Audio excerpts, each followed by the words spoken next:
Good morning. Nah, ceritanya saya itu mau ikut-ikutan ngomongin soal yang lagi rame, Omnibus Law. Haha. Sebenarnya saya jujur belum baca Omnibus Law. Belum sama sekali. Kenapa mau ikut-ikutan ngomong soal Omnibus Law? Karena dari skimming yang aku lakukan, rasanya kok nyesek banget ya.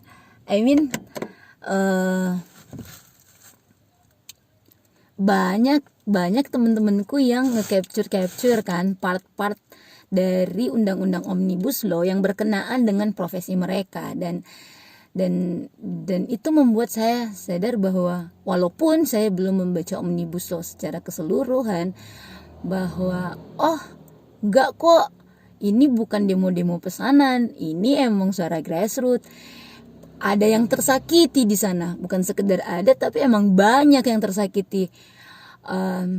Government gak boleh seenaknya berdalih bahwa demo-demo yang terjadi dewasa ini di masa pandemi yang kemungkinan besar bisa mengakibatkan klaster baru adalah demo-demo pesanan. Tidak sesederhana itu menurutku, karena berdasarkan capturan, emang cuman capturan sih yang saya baca, tapi itu semua diupload oleh teman-temanku sesuai dengan profesi mereka yang berkenaan dengan hak dan kewajiban mereka, dan di sana terlihat jelas bahwa there is something wrong in this act gitu kan. Maksudnya kok saya tidak merasakan keberpihakan government terhadap citizennya ya. Kok saya tidak merasakan bahwa undang-undang Omnibus Law ini benar-benar seperti yang dikatakan Bapak Presiden, bahwa undang-undang ini undang-undang Cipta Kerja akan meningkatkan pemberdayaan para tenaga kerja dan melindungi para tenaga kerja. Jujur saya tidak akan berbicara terlalu banyak mengenai Omnibus Law. Cuman kulit-kulitnya aja, karena emang saya belum membaca, dan setelah membaca pun saya tidak punya kapabilitas untuk berbicara lebih dalam mengenai Omnibus Law. Saya teringat bahwa ketika kita sedang memperdebatkan mengenai Omnibus Law ini, saya mengingat kata-kata Bapak Presiden ketiga kita, Bapak B.J. Habibie, bahwa beliau sudah berkoar-koar dari sejak kapan hari bahwa yang perlu kita perjuangkan adalah penambahan nilai, added value katanya. Kita tidak boleh hanya menerima investasi dari luar negeri, tapi kita harus melakukan transfer knowledge, dia bilang. Kita harus melakukan transfer teknologi ketika kita menerima investasi dari luar negeri, karena kita tidak boleh hanya menerima fresh money. Kenapa? Uang itu gak ada yang punya. Uang itu tidak ada tuannya, dan itu akan mengakibatkan kebergantungan kepada si empunya uang. Apa yang bisa kita lakukan untuk mengatasinya adalah dengan melakukan transfer knowledge dan transfer teknologi ketika uang itu sedang mengalir ke negara kita sebagai syarat barter, bahwa no, I'm not gonna be depend on your country, I'm gonna depend on my country. Kenapa? Indonesia kaya kok, bukan cuma sekedar kaya sumber daya alamnya, tapi juga kaya sumber daya manusianya. So, kita kekurangan apa? Kita kekurangan kepedulian, kita kekurangan orang-orang bermental seperti Bapak Presiden ketiga kita. Yes, he is a technocrat and not a bureaucrat. Tapi yakin dan percaya bahwa sebagai seorang teknokrat, dia juga merupakan seorang negarawan sejati. Akhirnya dia sebenarnya adalah sosok birokrat juga. Kenapa sih seorang jenius seperti Bapak B.J. Habibie dikatakan bahwa tidak cocok memimpin Indonesia? No, dia bukan tidak cocok. Berdasarkan my personal opinion, itu bukan tidak cocok. Tetapi banyak ketakutan-ketakutan dari negara-negara luar, bahkan orang dalam negara kita. Ketika Bapak B.J. Habibie bisa memerintah jauh lebih lama, maka Indonesia benar-benar akan berdiri di kakinya sendiri dan akan menjadi negara adidaya. I'm so brave to say that Indonesia has a lot of potential to be a big country. Kenapa? Mau dibandingin siapa di Asia? Singapura, Jepang. Ya Allah, Indonesia tuh punya segalanya. Singapura tanah, dia juga ngambil tanah kita kok. Singapura itu negara tetangga tersayang kita, negara sahabat kita. Luasnya tuh gak lebih luas dari pulau kampung aku, dari Selayar. Yang punya properti mahal di Singapura banyak kan warga negara mana? Ya udahlah ya, gak usah dijawab, udah jadi rahasia umum. Nah, dibandingin Singapura, sumber daya alam udah lewat ya, gak usah dibahas lebih lanjut. Sumber daya manusia, kita bersaing kok sama sumber daya manusianya. Bahkan mungkin kita lebih kaya dari mereka. Ingat loh, Indonesia itu 250 juta lebih penduduknya. Masa iya anak-anak Indonesia, putra dan putri Indonesia, gak ada yang lebih hebat dari orang-orang Singapura? Gak percaya saya. Dan jangan lupa bahwa putra dan putri Indonesia yang hebat-hebat ternyata lebih banyak stay di luar. Kenapa? Mereka gak merasa diapresiasi di Indonesia. Kenapa? Mereka gak merasa bahwa mereka tidak diberdayakan di negaranya sendiri.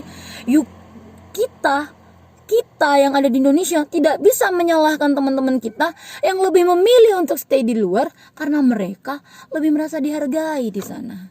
Kita yang ada di Indonesia gak boleh berkoar-koar bahwa mereka kurang nasionalismenya hanya karena mereka memilih stay di sana dan membangun karir di sana dan gak mau pulang. It's not because they don't want to back to their country. No, siapa sih yang gak mau pulang kampung? Siapa sih? Gak ada kok di dunia ini yang gak mau pulang kampung. Tetapi mereka lebih dihargai di sana dan mereka lebih bisa memberdayakan potensi mereka di sana. Ketika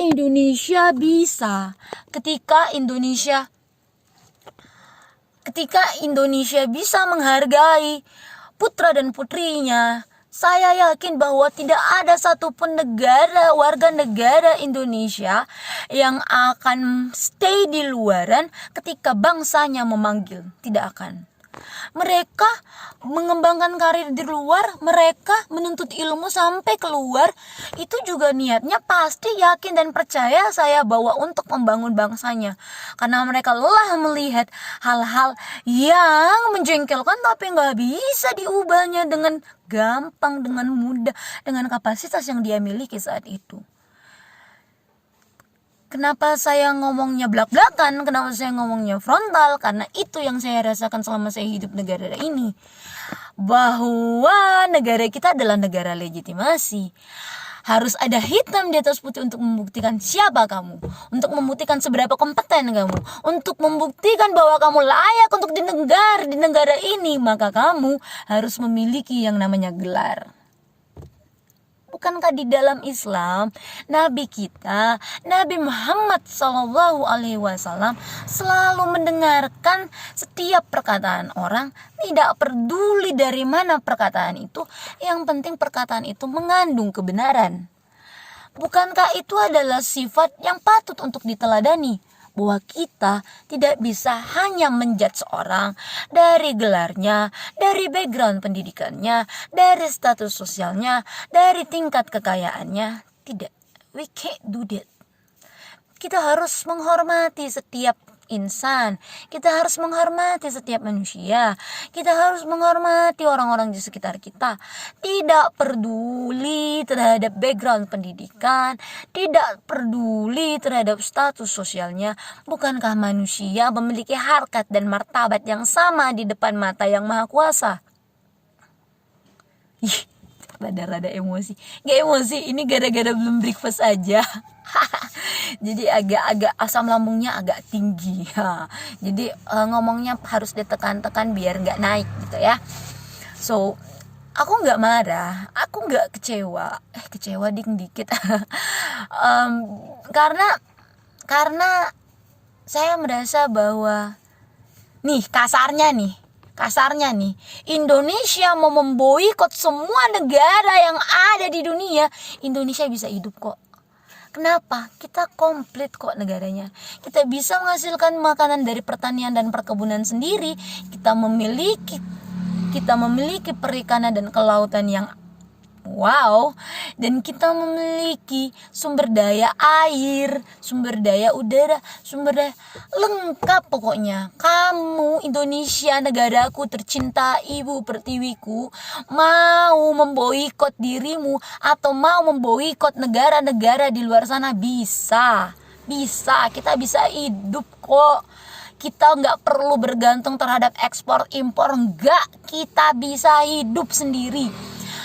It's not because kita nggak mau bikin relationship sama negara-negara di luar sana secara bilateral dan multilateral, tapi kita bisa untuk berdiri dengan penuh percaya diri ketika mau membangun hubungan bilateral maupun multilateral. Kenapa? Selama ini kita jadi ceng-cengan negara-negara luar, dipandang remeh. Apakah kita pantas untuk dipandang remeh? Apakah Indonesia sebegitu nggak berdayanya? Jawabannya tidak. Tapi terus kenapa ya? Kenapa kita di brand seperti itu? Nah, pertanyaannya sebenarnya pertanyaan klasik dan jawabannya akan klasik. Hampir setiap orang pasti tahu kok jawabannya kenapa. Kenapa negara kita, negara sebesar Indonesia, negara sekaya Indonesia bisa dipandang remeh oleh negara-negara luar? Itu karena pengelolanya mungkin saja tidak punya harga diri. Bye bye. Assalamualaikum warahmatullahi wabarakatuh. Guys.